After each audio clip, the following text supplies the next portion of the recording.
우리에게 주시는 하나님의 말씀은 신약 성경입니다. 에베소서 5장 14절로 17절 말씀입니다. 에베소서 5장 14절로 17절 말씀을 한 목소리로 봉독합니다. 그러므로 이르시기를 잠자는 자여 깨어서 죽은 자들 가운데서 일어나라. 그리스도께서 너에게 빛이시리라 하셨느니라. 그런즉 너희가 어떻게 행할지를 자세히 주의하여 지혜 없는 자같이 하지 말고 오직 지혜 있는 자같이 하여 세월을 아끼라. 때가 악하니라. 그러므로 어리석은 자가 되지 말고 오직 주의 뜻이 무엇인지 이해하라. 아멘. 할렐루야. 오늘도 예배에 참여하신 우리 사랑하는 성도 여러분들을 주의 이름으로 환영합니다. 이 시간 비대면 예배 때문에 온라인으로 예배드리는 덕정의 식구들도 주의 이름으로 문안합니다. 잘 나오셨습니다. 옆에 있는 사람 인사하시면 잘 나오셨습니다. 앞뒤로 인사하면서 은혜 받읍시다. 오늘은 에베소서 5장 14절로 17절 말씀으로 빛의 자녀로 살기, 빛의 자녀로 살기라는 말씀을 가지고 은혜를 나눠보고자 합니다. 한 7, 8년 전에 최윤식 박사라는 분이 펴낸 2020-2040 한국교회 미래지도라는 그런 책이 발간된 적이 있습니다. 그 책 제목은 한국교회 잔치는 끝났다, 이렇게 소제목이 붙어있는 그런 책이었어요. 아마 많은 목사님들이 이 책을 사입고 도전을 받았습니다. 이 책은 한국교회 그때부터 10년의 암울한 미래를 예측하고 있었어요. 개혁과 갱신이 없이는 현 상태를 방치할 경우에 기독교 신자가 400만으로 줄어들 것이다. 그래서 캐톨릭보다 오히려 줄어들게 될 것이다, 이렇게 예측을 했습니다.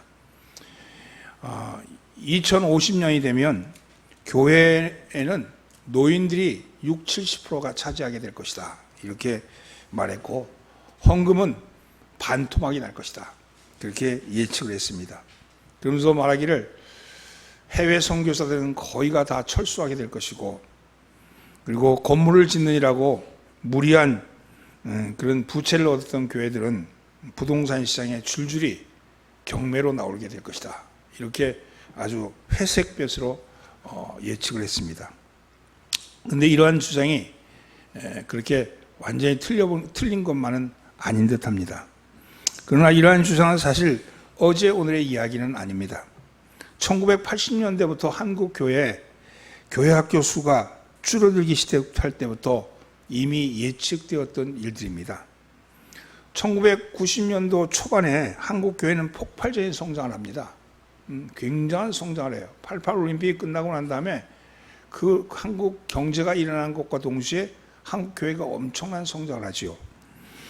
근데 사실은 그 성장을 보면서 그것이 하늘에서 뚝 떨어진 것이 아니라, 의식 있는 사람 같으면 그것이 1970년대 교회가 뿌린 씨에 대한 열매였음을 알았어야 했던 것이죠.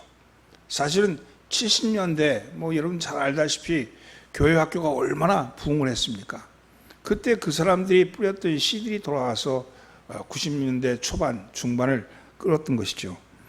어떤 자료에 보니까 최근 10년 사이에 예장 통합 측에서는 어린이 부서가 38만에서 28만으로 줄었고, 기독교 성결교 같은 경우는 30%의 감소를 가져왔다고 합니다. 그것은 감리교회도 예외가 아닙니다. 우리 감리교회, 우리 지방만 하더라도 교회 학교가 있는 교회가 5군데가 안 돼요. 그러니까 약 39개 교회 중에 5군데 정도밖에 교회 학교가 없는 거죠. 1980년대부터 이 1990년도 후반에 감소하기 시작한 한국 교인의 숫자는 바로 1980년도에 시작했던 한국 교회 학교가 어린이들이 감소하는 패턴을 그대로 따르고 있다는 것을 알 수 있는 것이죠. 위기는 생각보다 빨리 오고 기회는 생각보다 늦게 온다는 말이 있어요. 최윤식 이 박사는 이 책에서 미래를 예측할 때 방향도 중요하지만 변화의 속도를 봐야 한다. 이렇게 이야기했습니다. 보통 시간은 내게 불리한 것은 늦게 오고 내게 유리한 것은 빨리 오는 것처럼 느껴진다. 그래서 우리는 위기는 생각보다 빨리 오고 기회는 생각보다 늦게 온다고 가정을 해야 한다. 이런 말을 했어요. 그러면서 속도에 대한 예측이 제대로 되지 않으면 위기에는 너무 느리게 대응하고 기회에는 너무 빠르게 대응한다. 이렇게 얘기를 해요. 무슨 얘기냐? 위기가 왔는데도 그 위기가 오는 걸 못 느낀다는 거예요. 기회가 왔는데도 그 기회를 잡을 줄 모르고 너무 빨리 대응해야 하는 바람에 놓쳐버리고 만다는 겁니다. 변화의 시작은 내 생각보다 빠르고 변화의 완성은 내 생각보다 느리다는 것을 늘 염두에 둬야 합니다. 시작이 내 생각보다 빠르다는 거예요. 지금 사회가 빨리 바뀌는 거예요. 그런데 그거에 대응하는 내가 생각하는 그 변화를 완성시키는 것은 어렵다는 거죠. 쉽지가 않다는 거죠. 이것은 정말 한국 감리교회를 보면서 이 생각을 갖는 겁니다. 오늘 한국 감리교회를 보면서 당신은 예수를 아는가? 라는 물음 앞에서 가슴을 찢었던 웨슬레, 나를 회개시킬 자가 누구인가라고 절규했던 그 웨슬레, 내가 사는 것이 아니라 내 안에 그리스도가 산다고 외치고 싶었던 그 웨슬레, 그렇게 기도했던 웨슬레, 그 웨슬레가 보이질 않습니다. 감리교 안에 웨슬레가 보이지 않는 거죠. 웨슬레 시대였던 18세기 영국 사회에서는 감리교인과 단 5분만 대화해보라. 그리하면 당신도 감리교인이 될 것이다 하는 그런 말이 유행했습니다.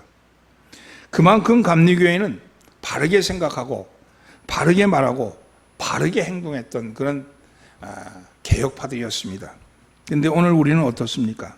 정말 바르게 생각하고 바르게 말하고 바르게 행동하고 있는가? 우리 스스로를 돌아봅니다. 여러분 가슴에 손을 한번 얹어놓고 생각해 보십시오. 내 안에 누가 살고 있습니까? 내 안에 그리스도가 살고 계십니까? 정말 내 안에 그리스도가 산다면, 그런다면 그 사람은 진정한 그리스도인이죠. 그러나 내 안에 내가 살고 있는, 욕심이 살고 있고 미움이 살고 있고 욕망이 살고 있고 우리 장로님 오늘 기도에 나오는 그 모든 악한 영들이 내 안에 가득 차 있다면, 그러면 우리는 다시 한번 생각해 보아야 합니다. 우리는 진실로 죄에 대해서 죽고 그리고 그리스도를 통해서 은혜에 대해서 산 자인가 한번 돌아봐야 합니다. 다른 말로 하면 나를 상징하는 아담은 죽고 내 안에 부활하신 예수 그리스도가 살아 계셔야 합니다. 그래서 바울은 나는 날마다 죽노라고, 나는 날마다 어저께 죽었는데 또 보니까 또 살아나고 있어. 어저께 죽은 줄 알았는데 또 살아나고 있어. 뭐가? 내가 그리스도가 살아나야 되는데 내가 자꾸만 살아나고 있는 나를 발견하게 될 때 나는 절망하게 되는 거죠. 사랑하는 성도 여러분, 여러분이 왕자라면 어떻게 행동하셔야 합니까? 왕자답게 행동하셔야 되는 거죠. 여러분은 뭐라고 얘기하냐면 빛의 자녀다 이렇게 말씀합니다. 빛의 자녀는 빛의 자녀답게 행동하셔야 합니다. 요 앞절에 나오는 에베소 5장 8절에 이런 말씀이 나와요. 너희가 전에는 어둠이었더니 이제는 주 안에서 빛이라. 빛의 자녀들처럼 행하라. 그렇게 얘기하잖아요. 너희는 전에는 어둠이었는데 이제는 너희가 주 안에서 빛이라. 그러니 빛의 자녀처럼 행하라. 이렇게 말합니다. 우리는 예수 그리스도께서 우리를 위해서 십자가를 지심으로 우리의 모든 죄값을 갚았다는 것을 믿는 순간, 그리고 그것을 인정하는 순간 이기적인 나는 죽고 교만한 나는 죽고 탐욕과 욕정에 사로잡혀 있던 나는 죽은 것이죠. 무엇과 함께? 십자가와 함께 죽은 거 아닙니까? 그런데 빛의 자녀답게 행동하지 못한다면, 아직도 죽지 않은 내가 내 속에 살아있다면 그런 거듭나긴 거듭났지만 잠들어 있는 기독교인이죠. 거듭난 건 분명히 거듭났는데 여전히 깨어나지 못한 기독교인, 십자가 안에서 죽었는데 죽은 것이 아니라 깨어나지 못하는 그리스도인이죠. 사도 바울은 그래서 오늘 14절 말씀에서 잠자는 자요 깨어서 죽은 자 가운데서 일어나라, 이렇게 말씀합니다. 함께 14절을 봉독합니다. 그러므로 이르시기를 잠자는 자여 깨어서 죽은 자들 가운데서 일어나라. 그리스도께서 너에게 빛이시니라 하셨느니라. 사랑하는 성도는 잠에서 깨어나셔야 합니다. 그리스도께서 우리에게 빛을 비추시겠다, 그렇게 말씀합니다. 그리스도의 빛이 비치면요, 빛이 비치면 어때? 우리의 어둠이 드러나죠. 그렇잖아요? 우리의 어둠이 드러납니다. 우리의 약점, 우리의 결점, 우리가 책망받을 일들이 다 드러나게 되는 거예요. 빛이 비치면. 그러면요, 그러나 그 모든 것이 드러나겠지만, 그러나 그 빛으로 말미암아 빛의 열매를 맺게 된다는 겁니다. 그것이 착함과 의로움과 진실함이다, 이렇게 말씀하잖아요. 그렇습니다. 그러면 어떻게 해야지 우리가 빛의 자녀로 깨어날 수 있을까? 어떻게 해야지 빛의 자녀로 살아갈 수 있을까? 오늘 본문 말씀을 통해서 우리는 빛의 자녀로 살기라는 말씀을 가지고 나누려는 말씀이죠. 어떻게 하면 빛의 자녀로 살 수 있습니까? 첫째는요, 따라서 지혜롭게 행동해야 합니다. 15절 말씀을 함께 본구합니다. 그런즉 너희가 어떻게 행할 것을 자세히 주의하여 지혜 없는 자같이 말고 오직 지혜 있는 자같이 하여. 지혜 있는 자같이 하라. 그러면 이 지혜가 그럼 뭡니까? 지혜 있는 자는 어떻게 하는 게 지혜 있는 자일까요? 오늘 본문 말씀에 지혜의 정의를 엿볼 수 있습니다. 너희가 어떻게 행할 것을 자세히 주의하는 것, 어떻게 행할 것을 자세히 주의하는 것, 그것이 지혜롭게 사는 삶의 모습이라는 겁니다. 왜 인생이 불행합니까? 가장 큰 이유는 지혜가 없기 때문이죠. 여러분, 사람들은 대개 축복의 삶을 살기를 원하지만 하나님은요, 지혜로운 삶을 살라고 말씀합니다. 그리고 지혜가 있는 곳에 하나님이 주신 복이 있다고 말씀합니다. 복이 그냥 하늘에서 뚝 떨어지는 것이 아니라 그것을 살펴서, 여기 보면 행할 것을 자세히 주의하는 것, 그래서 그 속에서 하나님이 주신 복을 발견하는 것이죠. 이 구절에서 자세히 주의한다는 말은 하나님의 뜻을 잘 살핀다는 말입니다. 여러분, 아무리 열심히 살아도 하나님의 뜻과 어긋나면, 하나님의 뜻에서 벗어나면, 그러면 그것은 헛수고입니다. 여러분, 기도를 할 때도 항상 하나님의 뜻을 살피셔야 합니다. 내 기도가 하나님의 뜻에 합당한 기도인가, 먼저 그것부터 살피시라는 거예요. 하나님의 뜻인가를 먼저 살피고 기도를 시작하라는 것이죠. 하나님의 뜻이 아니라면 아무리 열심히 해도 헛수고입니다. 기도에 응답이 없습니다. 여러분, 그 한 예로 북이스라엘의 아방 때 일이잖아요. 그때 3년 동안 가뭄이 들었죠. 3년 가뭄에 논밭은 먼지벌판이 되어버렸고 백성들의 목구멍까지 말라버렸습니다. 아방은 갈멜산에다가 기우제 제단을 쌓습니다. 그리고 소를 잡아서 제단을 쌓아놓았습니다. 한편에서는 아세라 신을 섬기는, 여신을 섬기는 무당 400명과 그리고 바알 신을 섬기는 무당 450명이 모여서 있고, 다른 한편은 하나님의 사자인 엘리야가 서 있습니다. 어느 신이 살아있는 신인지 보자는 것이죠. 제단에 올려놓은, 잡아놓은 송아지에 불을 붙이는 신이 참신이라는 것을 증명하기 위해서 기도하기 시작합니다. 바알과 아세라를 섬기는 무당들은 아침부터 종호까지 바알이여 바알이여 응답하소서, 아세라여 아세라여 대답하소서, 그러면서 소리를 질러댑니다. 여러분, 춤을 추며 소리를 질러댑니다. 칼과 창으로 자기의 몸을 헤하면서 피를 흘리면서 그렇게 열정적으로 소리를 부르짖습니다. 그러나 응답이 없습니다. 피를 흘리며 발광을 해도 하늘은 꿈쩍하지 않습니다. 왜 그렇습니까? 왜 그렇습니까? 잘못된 신을 불렀기 때문이죠. 여러분, 그렇습니다. 열심히 기도한다고 이루어지는 것이 아닙니다. 잘못된 대상을 두고 하는 잘못된 기도는 오히려 환난이 옵니다. 그렇게 춤추며 기도했던 바알과 아세라 신을 섬기던 무당들은 갈멜산이 그들의 무덤이 되어버렸고 거기가 장례터가 되어버렸습니다. 물이 나올 자리를 보고 땅을 파야지 물이 없는 곳에 가서 백날 파보십시오. 시간 낭비하고 고생만 하고 맙니다. 그러므로 먼저 하나님의 뜻을 살피셔야 합니다. 하나님의 뜻을 살피는 것이 지혜다. 지혜는 하나님의 뜻이 살피는 겁니다. 어떻게 행할 것인지 자세히 주의하라 이렇게 말합니다. 어떻게 행할 것인지 이게 중요합니다. 지혜는 머릿속에만 있는 것이 아니라 행동으로 나타나야 돼야 합니다. 왜 성도에게 고독감과 공허감이 그리고 여러분 그 마음속에 허전함이 찾아오는지 아십니까? 헌신하는 행동이 없기 때문이고 소속감이 없기 때문에 그렇습니다. 여러분 수많은 사람 가난한 교인들 많잖아요. 그죠? 그리고 이 교회 저 교회 쇼핑하는 기웃거리는 교인도 많고 또 소속 걸지 않고 이름만 걸어놓고 있는 걸쳐 앉아있는 교인도 많고 또 와가지고 있지만 그냥 예배 드리는 걸로 족하는 그런 교인들도 많지 않습니까? 근데 그들 속에 왜 뜨거운 열정, 신앙의 불이 왜 붙어 있지 않을까요?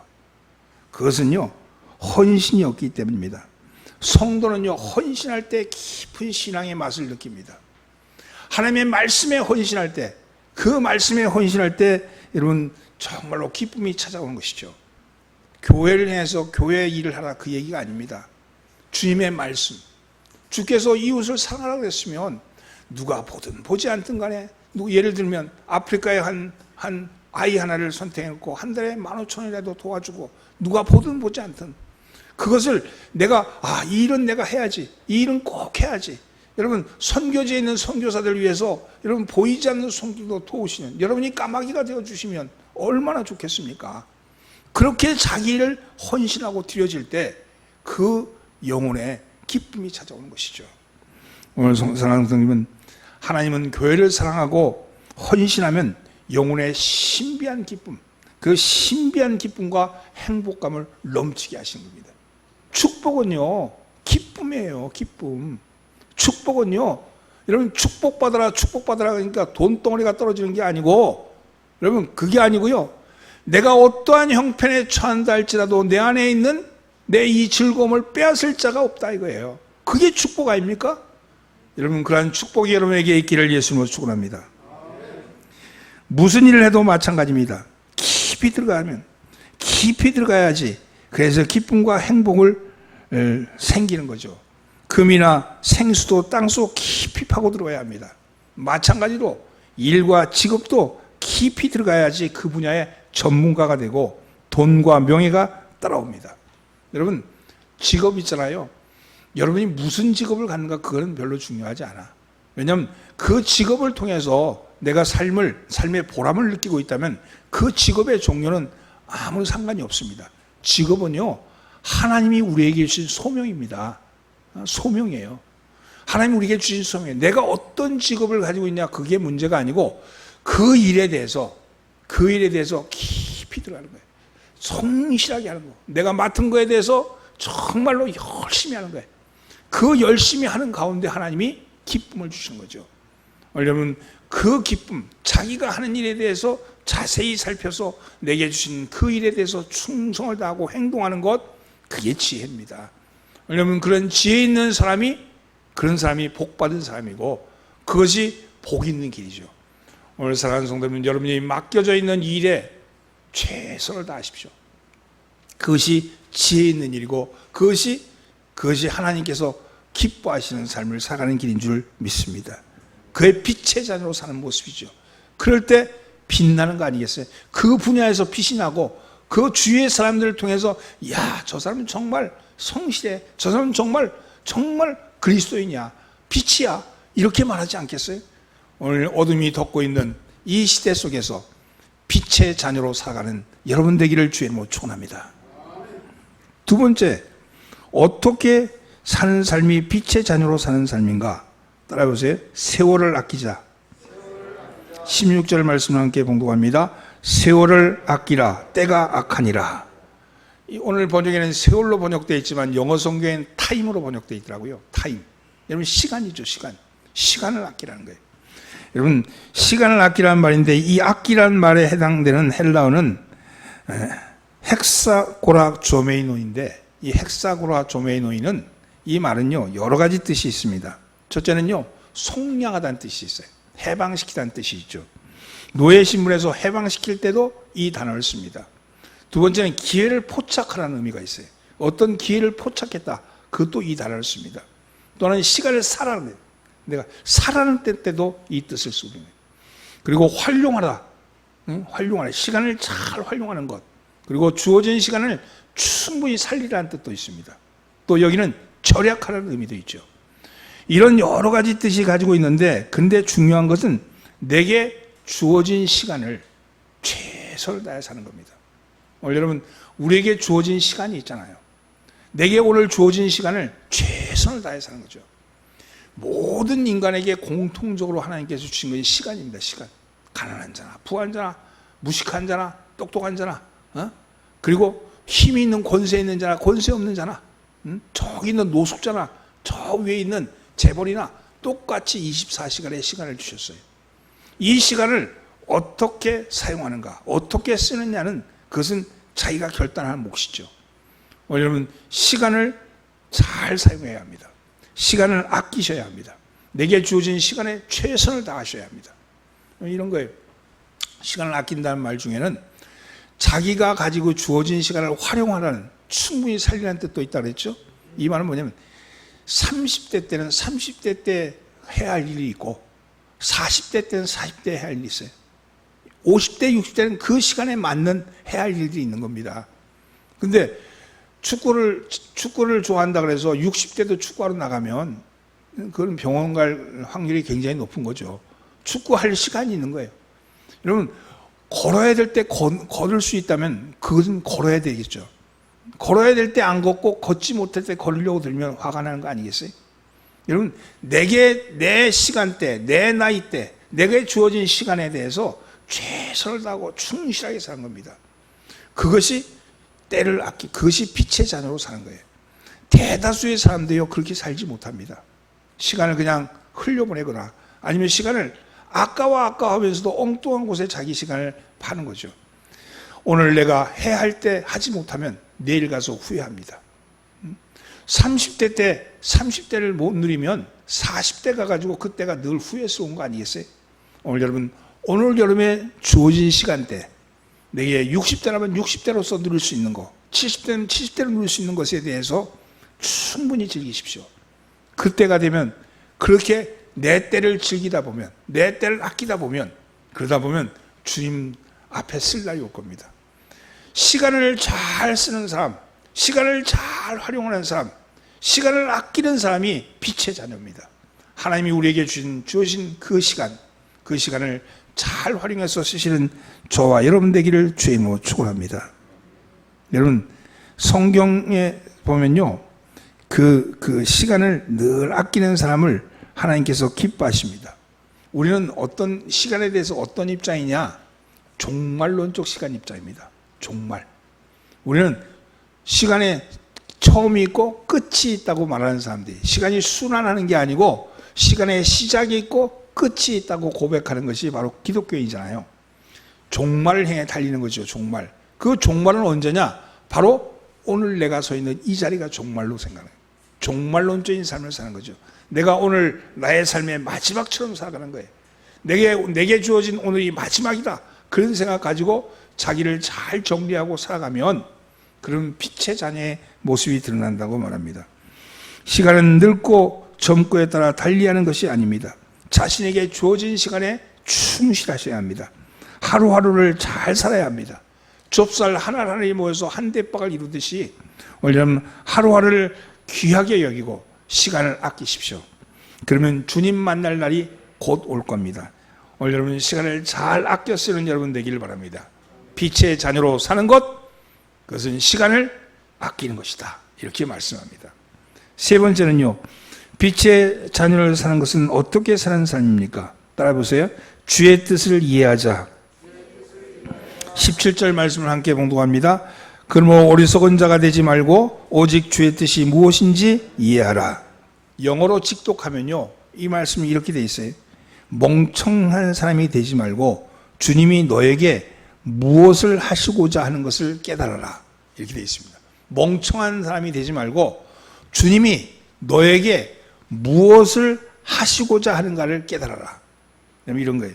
어리석은 사람은 어떤 사람입니까? 주의 뜻과 내 뜻을 혼동하는 사람. 내 뜻과 주의 뜻을 혼동하는 사람입니다. 여러분, 그러면 무엇이 주의 뜻입니까? 무엇이 주의 뜻입니까? 오늘날 많은 사람들이 주의 뜻을 알기를 원하지만 사실은 단순해요. 주의 뜻을 아는 것은 그렇게 어렵지 않습니다. 주의 뜻은 많은 사람들이 바람을 따라 또 유행을 따라 그리고 그 길을 향해 달려갈 때 그 길과 반대로 가면 돼. 넓은 길로 가지 말고 좁은 길로 가라 그랬잖아요. 주의 뜻은 세상 사람들이 다 유행을 따라서 이렇다 저렇다 하면서 막 달려갈 때 그것이 아니지. 그게 아니지 하고 돌아서면 되는 거예요. 어느 날 한 며느리가 목사님을 찾아와서 시어머니에 대해서 불평하고 고민을 상담합니다. 목사님, 이래도 참아야 됩니까? 그러면서 시어머니가 자기한테 행했던 모든 악행들을 다 얘기해요. 주님의 뜻이 어디든지 모르겠어요. 내가 왜 이런 집에 시집 왔는지 모르겠어요. 목사님, 이게 주님의 뜻이 뭡니까? 주님의 뜻이 저에게 뭡니까? 이렇게 물었대요. 여러분, 그럼 목사님 뭐라 그러셨겠어요? 답은 이미 나와 있죠.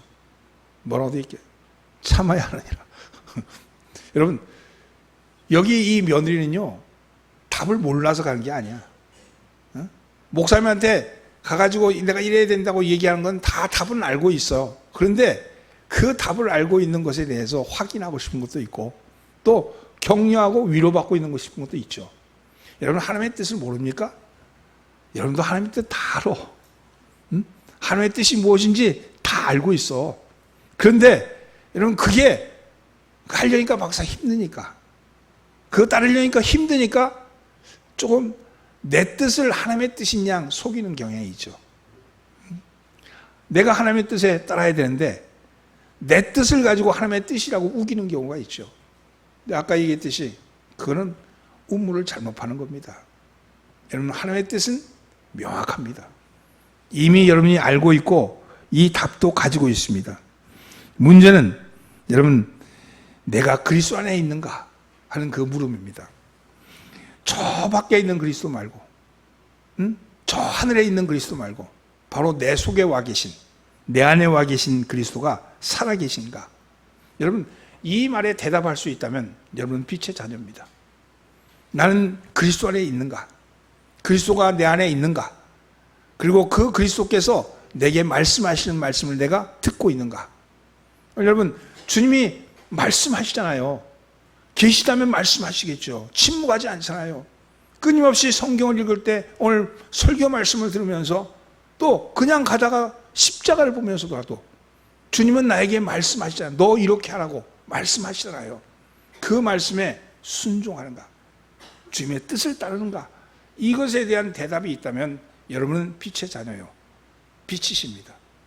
그러나 그렇게 되지 못할 때는 여러분 돌아봐야 돼. 깨우셔야 돼.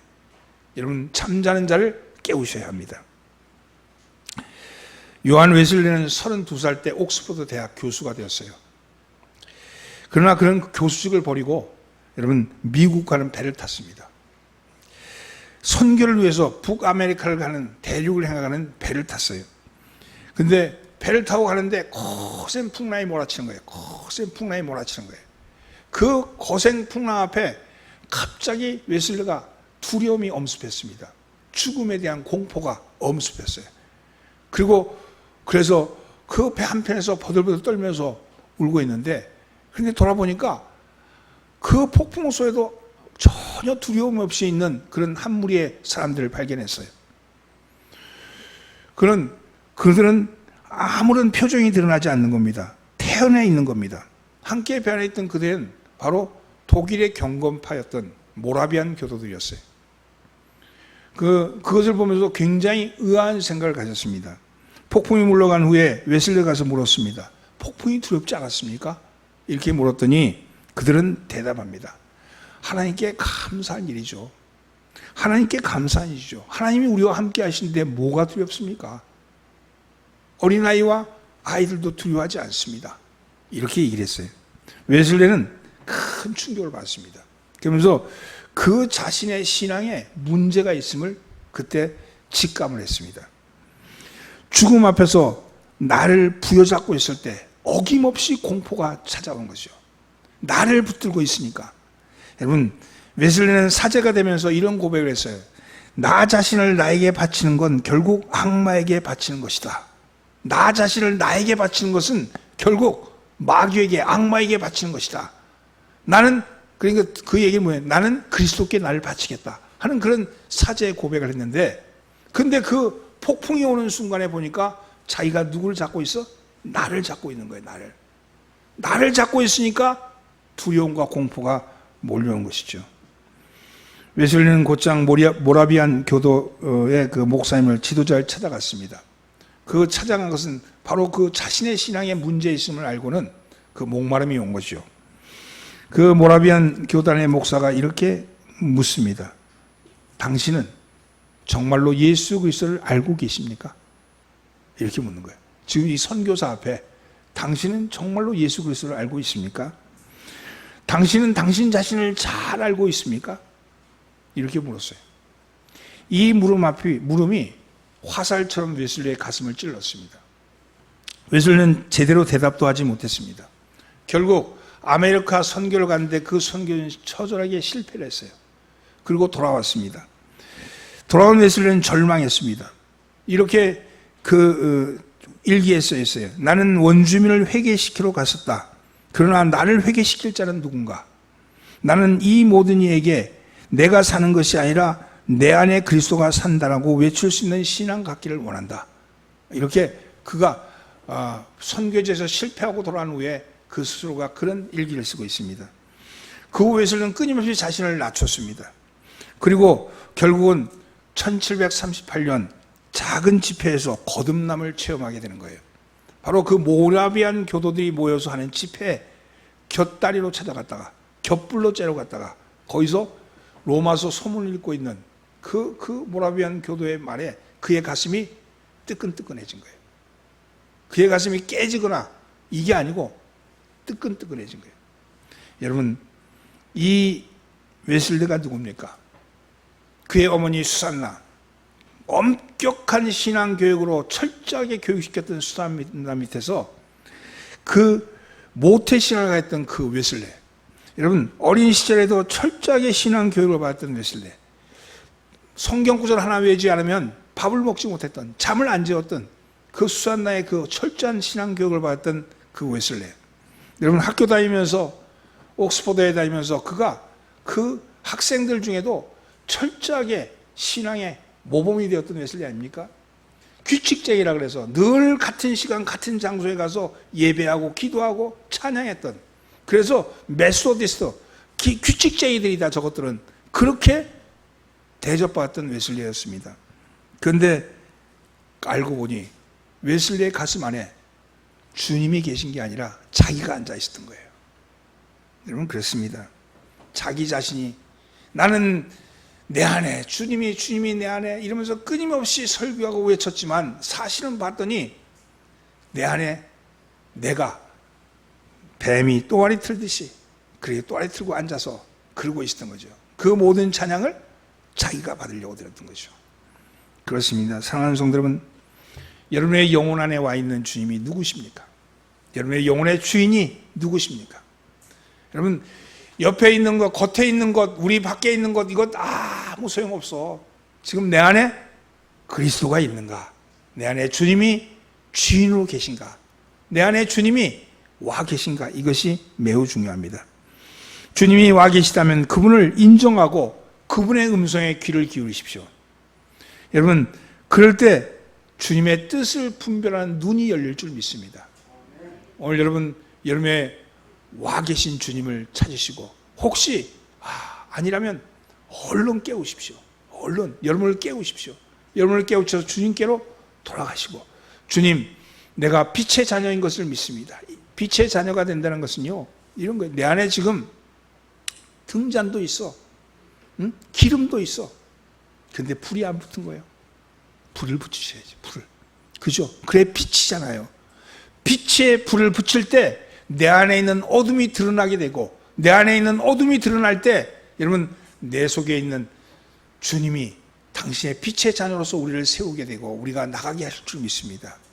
오늘 여러분, 이 한 주간 살아가시면서 주님을 인정하고 주님이 내게 하시는 말씀에 대해서 내가 할 수 없다면, 그 말씀을 따를 수 없다면 고백하는 거예요. 주님, 제가 힘들어요. 할 수 없어요. 제가 어려워요. 도와주세요. 이게 우리가 할 도리인 거죠. 주님의 음성을 외면하거나 아니면 내 뜻을 하나님의 뜻인 양 포장하거나 이러지 마십시오. 주님 앞에 정직하게 내가 할 수 없다면 할 수 없는 것에 대해서 회개하고 돌이키면 될 일이지, 그래서 주님의 도우심을 힘입으면 될 일이지, 여러분 빛의 자녀가 어둠과 사귀지 마십시오. 어둠에 지지 마십시오. 오늘 여러분 빛의 자녀로서 온전히 사시는 여러분 되기를 바랍니다. 말씀을 정리합니다. 빛의 자녀로 산다는 건 첫째는 지혜롭게 행동하는 거라 그랬어요. 두 번째는 시간을 잘 아끼고 시간에 잘 충실하라 그랬습니다. 세 번째는 주님의 뜻을 이해하라고 말씀드렸습니다. 오늘 여러분 이 말씀 따라서 이 한 주간도 승리하시는 한 주간 되기를 주님으로 축원합니다. 기도합니다. 빛의 아버지이신 하나님, 저희를 향하여 빛의 자녀로 불러주시오니 감사를 드립니다. 그동안 저희는 빛의 자녀임에도 불구하고 어둠에 눌려 살아왔습니다. 부정적인 생각에 지배를 받으며 살았습니다. 운명의 노예로 살았습니다. 사망 권세에 끌려다니며 살았습니다. 주님, 저희로 빛의 자녀임을 깨닫게 하여 주옵소서. 성령님 주시는 지혜가 구체적인 삶의 행동으로 나타나게 하옵소서. 우리가 살고 있는 이 악한 때에 시간을 아끼며 최선을 다하여서 마지막 때인 종말론적인 시간으로 살게 하여 주옵소서.